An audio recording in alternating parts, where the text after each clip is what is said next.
KaraokeBooks. Moby-Dick, or The Whale. Herman Melville. Audiobook. Chapter 78. Cistern and Buckets. Nimble as a cat, Tashtego mounts aloft, and without altering his erect posture, runs straight out upon the overhanging mainyard arm, to the part where it exactly projects over the hoisted tun. He has carried with him a light tackle called a whip, consisting of only 2 parts, traveling through a single sheaved block. Securing this block so that it hangs down from the yard arm, he swings one end of the rope, till it is caught and firmly held by a hand on deck. Then, hand over hand, down the other part, the Indian drops through the air, till dexterously he lands on the summit of the head. There, still high elevated above the rest of the company, to whom he vivaciously cries, he seems some Turkish muezzin calling the good people to prayers from the top of a tower. A short-handled sharp spade being sent up to him, he diligently searches for the proper place to begin breaking into the tun. In this business he proceeds very heedfully, like a treasure hunter in some old house, sounding the walls to find where the gold is masoned in. By the time this cautious search is over, a stout iron-bound bucket, precisely like a well bucket, has been attached to one end of the whip, while the other end, being stretched across the deck, is there held by 2 or 3 alert hands. These last now hoist the bucket within grasp of the Indian, to whom another person has reached up a very long pole. Inserting this pole into the bucket, Tashtego downward guides the bucket into the tun, till it entirely disappears. Then giving the word to the seaman at the whip, up comes the bucket again, all bubbling like a dairymaid's pail of new milk. Carefully lowered from its height, the full freighted vessel is caught by an appointed hand, and quickly emptied into a large tub. Then remounting aloft, it again goes through the same round until the deep cistern will yield no more. Towards the end, Tashtego has to ram his long pole harder and deeper into the tun, until some 20 feet of the pole have gone down. Now, the people of the Pequod had been bailing some time in this way, several tubs had been filled with the fragrant sperm, when all at once a queer accident happened. Whether it was that Tashtego, that wild Indian, was so heedless and reckless as to let go for a moment his one-handed hold on the great cabled tackles suspending the head, or whether the place where he stood was so treacherous and oozy, or whether the evil one himself would have it to fall out so, without stating his particular reasons, how it was exactly, there is no telling now, but, on a sudden, as the 80th or 90th bucket came suckingly up, my God! Poor Tashtego, like the twin reciprocating bucket in a veritable well, dropped head foremost down into this great tun of Heidelberg, and with a horrible oily gurgling, went clean out of sight. "Man overboard," cried Daggoo, who amid the general consternation first came to his senses. "Swing the bucket this way," and putting one foot into it, so as the better to secure his slippery hand hold on the whip itself, the hoisters ran him high up to the top of the head, almost before Tashtego could have reached its interior bottom. Meantime, there was a terrible tumult. Looking over the side, they saw the before lifeless head throbbing and heaving just below the surface of the sea, as if that moment seized with some momentous idea, whereas it was only the poor Indian unconsciously revealing by those struggles the perilous depth to which he had sunk. At this instant, while Daggoo, on the summit of the head, was clearing the whip, which had somehow got foul of the great cutting tackles, a sharp cracking noise was heard, and to the unspeakable horror of all, one of the 2 enormous hooks suspending the head tore out, and with a vast vibration the enormous mass sideways swung, till the drunk ship reeled and shook as if smitten by an iceberg. The one remaining hook, upon which the entire strain now depended, seemed every instant to be on the point of giving way, an event still more likely from the violent motions of the head. Come down, yelled the seaman to Daggoo, but with one hand holding on to the heavy tackles, so that if the head should drop, he would still remain suspended. The negro, having cleared the foul line, rammed down the bucket into the now collapsed well, meaning that the buried harpooner should grasp it, and so be hoisted out.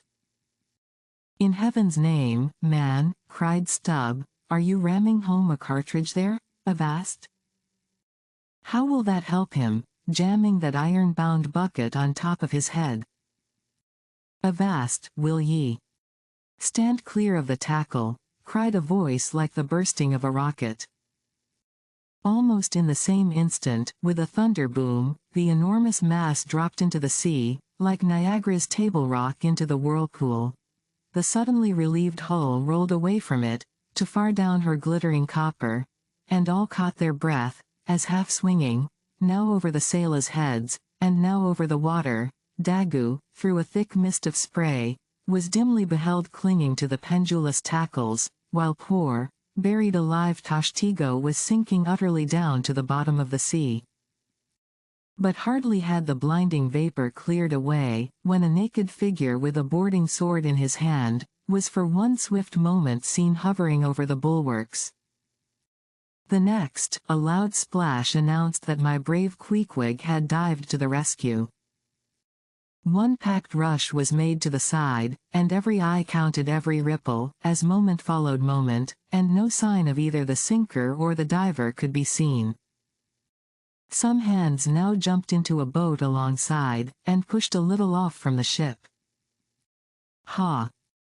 Ha!" cried Daggoo, all at once, from his now quiet, swinging perch overhead, and looking further off from the side, we saw an arm thrust upright from the blue waves.